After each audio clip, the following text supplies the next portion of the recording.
Welcome to this week's OK at Work with myself, Sarah Sawyer, and my colleague Russell Berger from the Labor and Employment Group at Offit Kurman. And today we are talking about hiring practices and social media. So, read an interesting article recently involving asking employers how many of them check, candidates' social media accounts when they're engaged in the hiring process, and something like 70% of them do. So, in this specific poll we were looking at, so really it's something that I think is really common that employers are doing, but there definitely is a lot of risk associated with it that I think a lot of employers probably aren't thinking about. So what are some things that employers should be thinking about as it relates to using social media with their hiring practices? Yeah, there are a few that kind of jump out to me. The first of which being a risk of being discriminatory in the hiring process. So one of the things that we've talked about here at OK at Work, we've talked about in the context of COVID and vaccines and exemptions, is you don't want to hire someone or not hire someone because of one of their protected classifications. That's obviously unlawful. So it's typically a best practice to not get that information. I don't need to know what your religion is. I don't need to know, what protected classifications you fall under. I'm going to evaluate you without that information. So that way my hiring decision can't possibly be discriminatory. But the more you go digging, and that's imperfect, right? Because certain protected classifications are more apparent than others, or presumably more apparent than others. So set of criteria that want information, but you don't spend time talking about it. You don't ask questions about it. Going into someone's social media may very well unearth things that you wouldn't typically ask about in an interview. So you have to, if you're going to go down this road, you have to design a process that works around that. And one recommendation that we have for that is to have a policy, have a clear set of criteria that will disqualify someone from employment or from hire, uh, but not to get into the weeds of personality and certain beliefs. It's more, what are we looking for that's disqualifying? If it's there, they're disqualified. If it's not, then we move forward. Um, Another big thing that jumps out to me is the Fair Credit Reporting Act, which requires when you do, I believe the term is consumer background check on a potential applicant, that you have to make certain disclosures and there's a process, and you have to have the employee or the potential new employee has to have an ability to challenge information gained through that background search process that leads to a negative decision with respect to the job.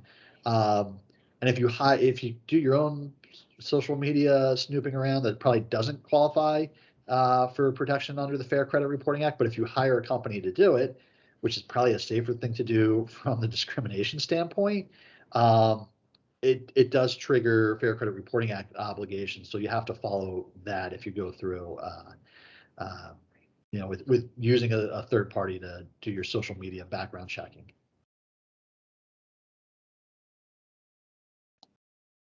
Sarah, you're on mute.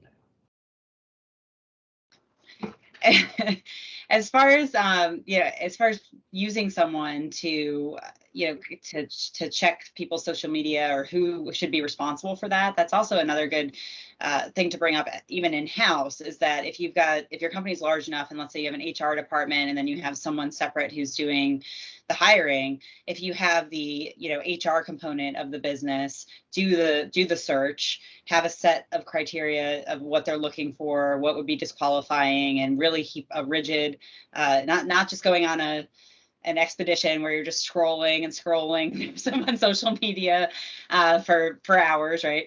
But having a set of what they're looking for, and then keeping that separate from those who are doing the hiring piece, and having some reporting between the two is a suggestion that I would make if you are going to be doing those types of deep dives into social media.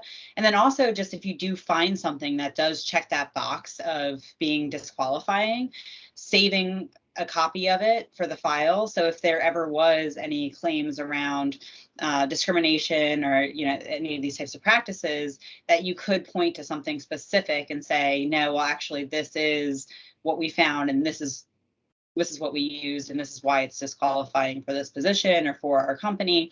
So really having some rules about it. It's really easy. I mean, we all have social media on our phones, or many of us. I don't want to say all of us, but many of us have it on our phones. We have it on our desktops, and we all know the scroll. I think there's some crazy stats out there about like the amount of miles that people scroll in a day, and just these crazy things and how easy it is. So I think really not falling into And just like any other background check, looking and then just scrolling and scrolling and scrolling, and then finding, not even knowing necessarily what's getting into your process, and what unconscious biases you might be allowing to kind of seep in. So I think it's really good to keep these things really tight if you're going to do it, and really be thinking about how it might interact with these other laws. Yeah, and that kind of leads me to another point about timing of this. So generally, I think it's my preference that this type of background search be done after a contingent offer is made, but at the very least, like after an interview process. Because if you want to make the hiring decision based on the person, based on everything and then just like any other background check, it's a contingent offer based on clearance of a background check. I think that's the safest time to put social media searches into the process, which reminds me of when me and my friends were first out of college. I had friends that went to work for an investment bank in New York, and part of their job was like on campus recruiting, and they would friend everyone on Facebook, and they would, or MySpace or whatever it was back then, and they connected with everyone on social media. And just to do this kind of review, and it was all the things you're saying not to do, Sarah. It was totally ad hoc, and I mean, it was kind of a weird job. Part of their job is to just friend people and then snoop around their profiles. So that's definitely not the way to do it. Yeah. Well, and there's also, I mean, talk about the different types of social media. I mean, LinkedIn is somewhere where you can verify some information, or see some background that you would maybe see on a resume, as opposed to some of the more personal social media platforms. So really going in with a goal in mind. Well, what am I actually looking for? And then just to kind of wrap up here, another thing to consider is some states do have enhanced protections for employees for their off-duty activities. So some states like California, New York, New Jersey have specific protections in place where employers are not supposed to be making employment decisions based on off-duty activities involving drinking or tobacco use or political activities. So that's another thing to keep in mind, depending on what states you're in. And there might be more protections in some places than in others. So all things to keep in mind, and always good to have be thoughtful about these things and have policies around them. So, Absolutely. well, thanks, Russell, and we'll see you next time. Thanks, Sarah.